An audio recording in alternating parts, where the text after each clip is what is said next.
यहाँ पर उज्जैन पुलिस सिंघम प्रदीप शर्मा जी के पास हैं और हम जानेंगे कि यहाँ पर जो भारत में लोग हैं सर, अधिकतर ग्रामीण हैं और यहाँ पर जो साइबर क्राइम चल रहा है, साइबर क्राइम के बारे में नहीं जान सकते हैं। तो साइबर क्राइम को ग्रामीण में किस लैंग्वेज में बताएंगे, हम किस भाषा में समझाएंगे, आखिर साइबर क्राइम होता क्या है? साइबर क्राइम के कई आयाम होते हैं। कल हम लोगों ने रात्रि विश्राम एक दक्षिण विधानसभा में गांव में किया था, जैसे माननीय मुख्यमंत्री के निर्देश हैं। उसके बाद वहां पर हम लोगों ने लोगों से जो उनके अनुभव रहे हैं साइबर क्राइम, फाइनेंशियल फ्रॉड से रिलेटेड, जैसे गांव के कुछ लोगों ने बताया कि कुछ समय पूर्व यहाँ पे लोग आए थे जिन्होंने उनका एटीएम कार्ड, उनका सिम नया खुलवाया और उसके बाद उसको किराए के तौर पे 1000-1200 रुपए के तौर पे लेने का प्रयास किया। लेकिन कुछ जो जानकार थे उनके समझाने के बाद इस तरह की घटना नहीं हुई।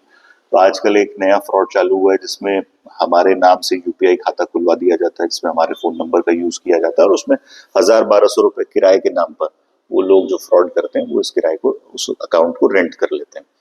इस तरह के ग्रामीण भाई बहन हमारे इस तरह की किसी भी गतिविधि में ना फंसे, 1000-1200 रुपए लालच में अपना खाता किसी को ना दें, ये कल लोगों को समझाइश दी गई।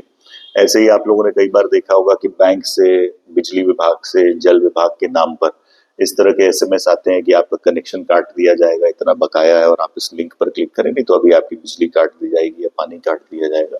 और कई बार लोग भावावेश में आके इस तरह की लिंक पे क्लिक कर देते हैं जिससे उनके खाते से पैसा ट्रांजैक्ट हो जाता है। एक तीसरा, महिलाओं को फोकस करते हुए, बच्चों को फोकस करते हुए एक नया फ्रॉड आया है जिसमें लोग फोन करते हैं कि आपके पति या आपका पुत्र या पुत्री का एक्सीडेंट हुआ है और वो फलानी जगह पे है और उसको एडमिट करना है और इतने पैसे की आवश्यकता है।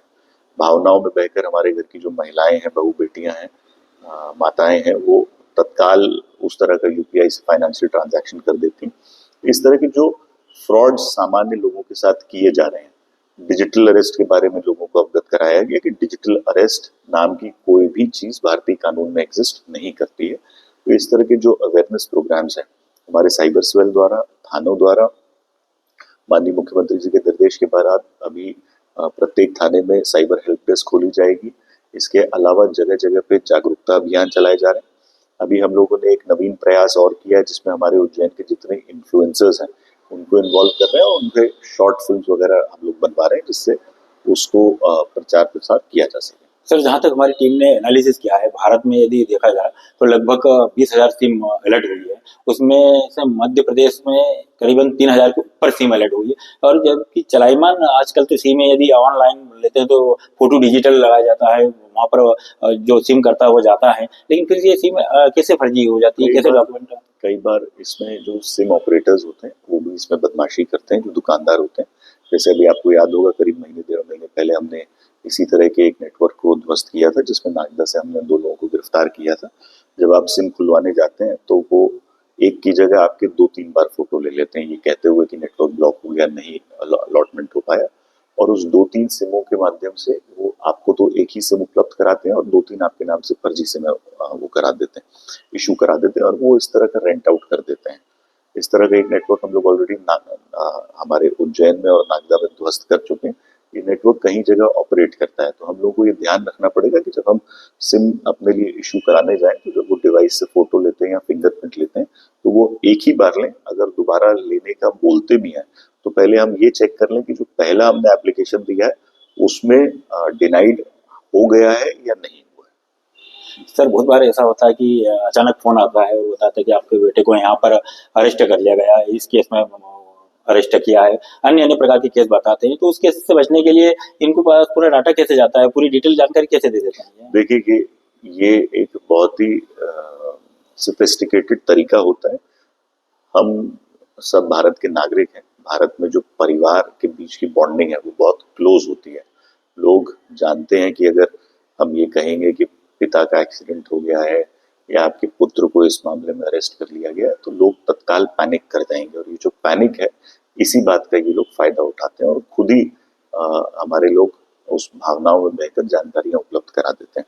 हमें ये अलर्ट रहना पड़ेगा कि अगर किसी रैंडम नंबर से फोन आता है तो अगर हमसे किसी घटना के बारे में वो मेंशन भी करता है तो हम संबंधित अपने रिश्तेदार से उसके बारे में बात कर लें कि भाई वो क्या वाकई कोई एक्सीडेंट हुआ है, आप कहीं भर्ती हैं या आपको कहीं किसी पुलिस ने अरेस्ट किया है, जिससे जब हमको वास्तविक जानकारी का ज्ञान हो सके और मुझे बताने में इसमें कोई संदेह नहीं है कि ये 100% जानकारियां फ्रॉड होती हैं।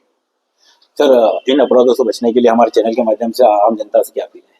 मैं आप सबसे अपील करना चाहूंगा कि हमारी सतर्कता में ही हमारा बचाव है। आप ये ध्यान रखें, किसी भी प्रकार की जानकारी कोई भी वित्तीय संस्था, बैंक, सरकारी एजेंसी आपसे कभी भी फोन पे नहीं मांगती है। तो अपना एटीएम का पासवर्ड, जन्म तिथि, आधार कार्ड नंबर, ओटीपी ये किसी को उपलब्ध ना कराएं। अपना फोन किसी भी अनजान व्यक्ति के हाथ में ना दें। जब आप सिम इशू कराएं तो ये देख लें कि एक ही सिम आपके नाम से इशू हो। सिमिलरली कभी अगर आपको कोई फोन करके कहता है कि घर में किसी का एक्सीडेंट हो गया और उसको अस्पताल में भर्ती करना है या आपके बेटे को अरेस्ट कर लिया गया, तो संबंधित व्यक्ति से बात कर लीजिए, जिससे आपको ये ज्ञान हो जाएगा कि जो भी जानकारियां हैं ये सब फ्रॉड है। अंत में मैं बस आपसे ये अनुरोध करूंगा, कोई भी डिसीजन और एक्शन लेने से पहले 5-10 सेकंड तक सोचिए कि क्या ये वास्तविकता में हो सकता है या नहीं। क्षण भर में अगर आप डिसीजन लेंगे तो आपका डिसीजन गलत होगा। 5-10 सेकंड पहले सोचिए, संबंधित से बात करिए, आपको परिचितों से बात करिए और आपको तुरंत समझ में आ जाएगा कि ये सभी लोग फ्रॉड कर रहे हैं।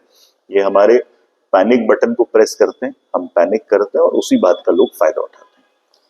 तो ये थे हमारे उज्जैन पुलिस सिंघम प्रदीप शर्मा जी। इन्होंने साइबर क्राइम से किस प्रकार से बचना और आम जनता से इन्होंने अपील भी की है कि किस प्रकार से उससे बचा जाएगा, और इनकी अपील पर ध्यान दीजिएगा, क्योंकि आज साइबर क्राइम बहुत ज़्यादा बढ़ चुका है और इस पर कैसे नियंत्रित करते हैं। खैर, हम बात करेंगे उज्जैन में जो क्राइम हो रहा है, क्राइम की जो रेशियो है, ग्राफ है, वो मध्य प्रदेश की जानकारी ली जाए तो उज्जैन में क्राइम बहुत कम हो चुका है, क्योंकि कप्तान स्वयं यहाँ पर रात में पेट्रोलिंग के लिए निकलते हैं, खुद मॉनिटरिंग के लिए निकलते हैं, और सबसे बड़ी बात है कि कब किस समय निकल जाए, सिविल ड्रेस में निकल जाते हैं आम व्यक्ति की तरह, और अपराधियों